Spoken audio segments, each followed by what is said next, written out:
అందరికీ praise the lord. మన దేవుడు ఈరోజు మనకిస్తున్న వాగ్దానం సామెతలు 18:21.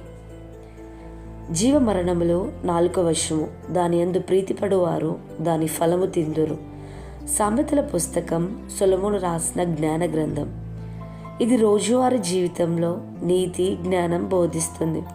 ఈ అధ్యాయంలో మాటల శక్తి గురించి చాలా వచనాలున్నాయి. మాటలు సంబంధాలను బలపరచవచ్చు లేదా నాశనం చేయవచ్చు. ఇక్కడ జీవ మరణాలు అనేది హైపర్బోల్, అతిశయోక్తి. మాటలు ఆత్మీయంగా భావోద్వేగంగా సంబంధాల్లో జీవం ఇవ్వగలవు లేదా మరణం తెచ్చిపెట్టగలవు.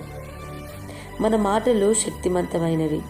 ప్రేమ, ఎంకరేజ్మెంట్ మాటలు జీవం ఇస్తాయి. ఆత్మవిశ్వాసం, ఆనందం, బలం.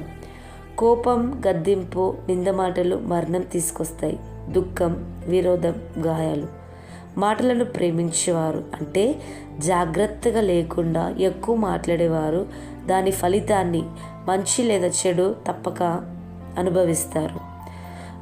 మన నిజమైన జీవితంలో మనం చూసుకున్నట్టయితే ఒక అమ్మాయి తన స్నేహితురాలికి నువ్వు చాలా బాగుంటావు, నీలో గొప్ప టాలెంట్ ఉంది అని ఆమె ఆత్మవిశ్వాసం జీవం వస్తుంది. కానీ నువ్వేం చేయలేవు అంటే ఆత్మ గాయపడి మరణ భావన వస్తుంది. ప్రతి మాట ఆయుధం వంటి జాగ్రత్తగా ఉండాలి. ఇవాల్టి నుండి జీవమిచ్చే మాటలు మాట్లాడండి. మీ మాటలు ఇతరులకు మీకు ఆశీర్వాదకరంగా ఉండాలని ఈ మాటలు ముగిస్తున్నాను. ఆమెన్.